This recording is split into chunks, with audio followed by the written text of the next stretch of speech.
What started as a quiet June day has suddenly erupted into NFL chaos. The Pittsburgh Steelers and the Miami Dolphins just pulled off a blockbuster deal that's sending shockwaves across the league. Headlining this massive move? Superstar defensive backs Minkah Fitzpatrick and Jalen Ramsey.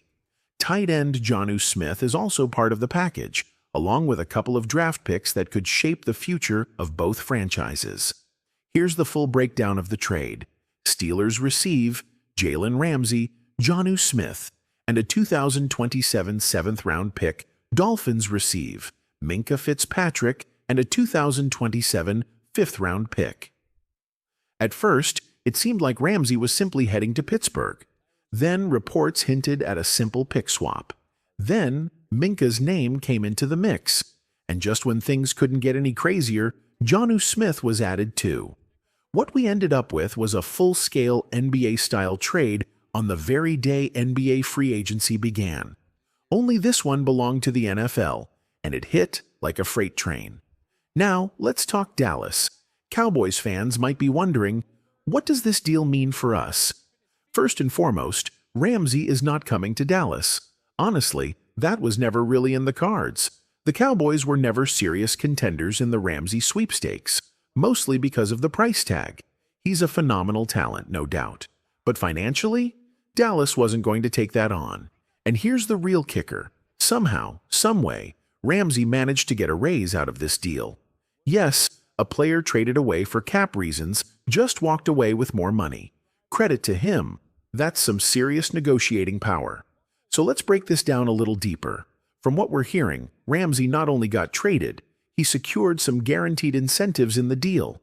It's almost as if this trade turned into a win-win for him, both financially and professionally. But here's where things get even crazier. Minkah Fitzpatrick being involved? That's wild. Years ago, the Cowboys were rumored to have interest in Minkah, but their offer back then didn't even come close to what Pittsburgh gave up to land him. That chapter felt like ancient history. And now, suddenly, he's on the move again. Absolutely blindsiding. Still, let's be real. Dallas was never going to pursue Minkah this time around. From everything we've seen, he was only made available because of this specific trade scenario. No standalone deal. Just a perfect storm created by the Ramsey situation. As for Jonnu Smith, he got dealt too. A one-year, $12 million tag tacked on to him. Again, Dallas was never going near that number. Not for a tight end, not in this current cap climate. Same goes for Ramsey, who, again, somehow got more expensive through this entire process. Bottom line, none of these guys were ever realistic options for Dallas. Now, let's shift gears. I've got a challenge for you. Drop a one-word reaction to this entire Ramsey for Minkah trade. One word. That's it. Mine? Shock. The kind of jaw-dropping double-take moment you don't see every offseason. So where does this leave us? Ramsey's off the board, but the ripple effect is still unfolding. The cornerback market just got a shakeup, and teams that were sitting on the fence now have clarity. That could open the door for movement, and maybe, just maybe, an opportunity for Dallas to find help at corner. I've said it before, and I'll say it again. I believe in Darren Bland. The kid can play.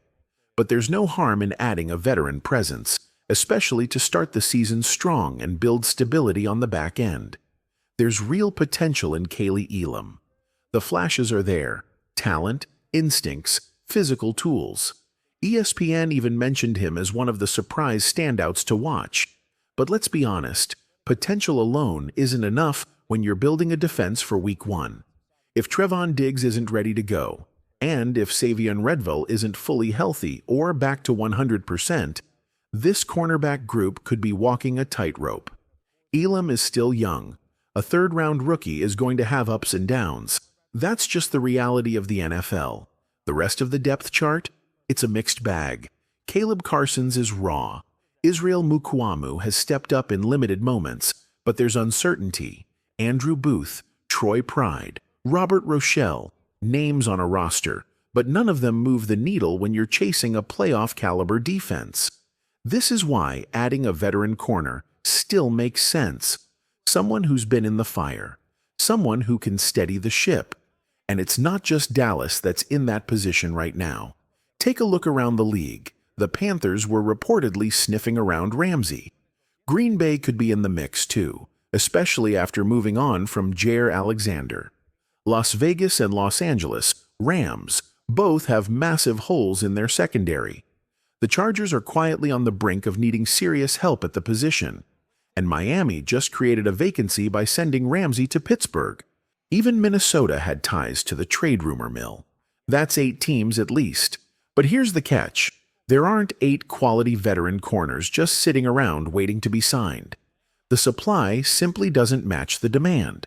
This market is about to get competitive, fast, and the teams that act now, they'll be the ones with answers by the time September rolls around.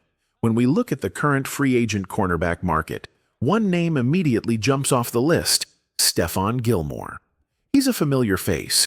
He's got experience in this system, and even at 35 years old, there's still something left in the tank. No, he's not the all-pro lockdown corner he once was. No one's expecting him to take 100% of the defensive snaps or cover every team's wide receiver 1 week in and week out. But for what he is now, a smart, reliable, physical veteran, Gilmore still fits. And here's the important part. There are fewer questions around him than most of the guys still sitting on the market. You know what you're getting in terms of play level. You know the system fit. And if the medicals check out, that's a green light.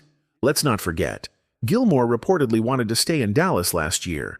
He was even seen at the team facility after the season. That tells you there's still mutual interest. If we get to mid to late July and the Cowboys feel they need one more corner, Gilmore makes a ton of sense. He's likely at the top of that list. Now, if the Cowboys are instead looking for help in the slot, someone who can lock down the nickel position, Mike Hilton is a name to watch. He's a veteran with good instincts, and for a while, he was one of the best nickel corners in the league. But there's a catch. The Bengals benched him on key third down plays late last season. That's not a small detail. It's a major red flag.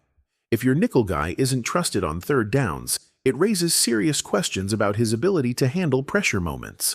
So while Hilton's name carries weight, the performance trend is something every team, including Dallas, will need to evaluate closely. Let's say the Cowboys decide to push Darren Bland back to the outside. And to be honest, I'm not totally convinced that's in the plans. The way OTAs and minicamp played out, it feels like the staff might prefer keeping him inside. If that's the case, Mike Hilton starts making more sense. He's not a shutdown guy anymore, but he does bring value as a physical, run-supporting nickel. He's tough, experienced, and plays with fire. Exactly the kind of tone setter Dallas could benefit from, especially in tight coverage situations underneath. Then there's Rasul Douglas. I fully expect him to sign somewhere closer to training camp. There's been chatter about teams like the Texans, who've had some injuries in the secondary, but that fit feels off. He had visits with Seattle, and even some ties back to Green Bay, but Seattle just signed Shaquille Griffin, which may have closed that door. Douglas is only 30. He wants a starting job, plain and simple. A team like Miami could be a better fit, somewhere that offers him guaranteed snaps and a chance to stay on the field all year. Now, here's where things get tricky. Asante Samuel Jr. He's the wild card. On paper, his skill set is intriguing, but there's one major concern: his health. He underwent neck surgery earlier this offseason, which is always a huge red flag. Neck injuries aren't like tweaking a hamstring. They're career-altering. He played in just 4 games last season due to stinger issues, and those issues have lingered.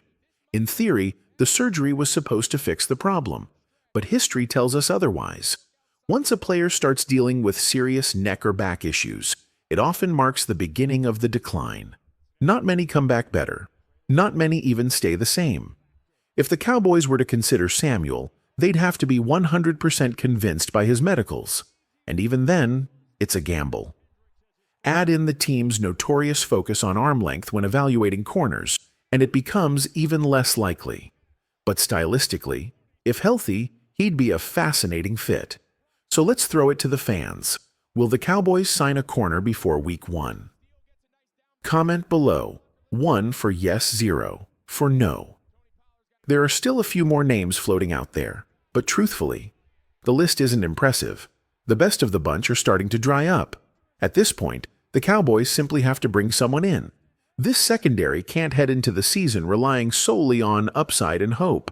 They need experience and depth, and they need it now. Jack Jones is one of the more volatile names still out there. When he's locked in, he looks like a legitimate NFL starter, instinctive, aggressive, athletic. But when he's off, it's not just bad, it's disastrous. You can't afford chaos at cornerback.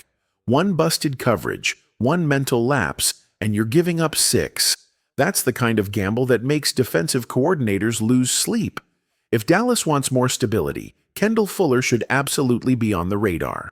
He may not be a true starting caliber corner anymore, but he brings versatility, capable of playing both inside and out.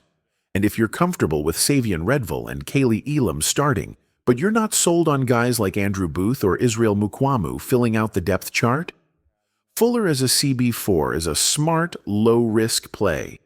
He might cost a little more than you'd like, but sometimes you pay for peace of mind. Then there's Cameron Sutton.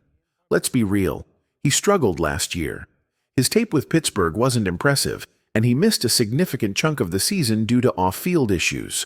That wasn't the same player he used to be. He was eventually cut by Detroit, and it wasn't just about his play. It was about character concerns. If he gets another shot, it'll be on a short leash, and likely not as a starter. And if you're talking nickel options, give me Mike Hilton over Sutton all day. Hilton isn't perfect, but at least you know what you're getting. So here's the question to all Cowboys fans out there. Who's your pick? Which corner would you want Dallas to sign right now? Maybe it's someone we haven't mentioned. Maybe you've got a trade idea. Drop your thoughts in the comments. This conversation isn't over.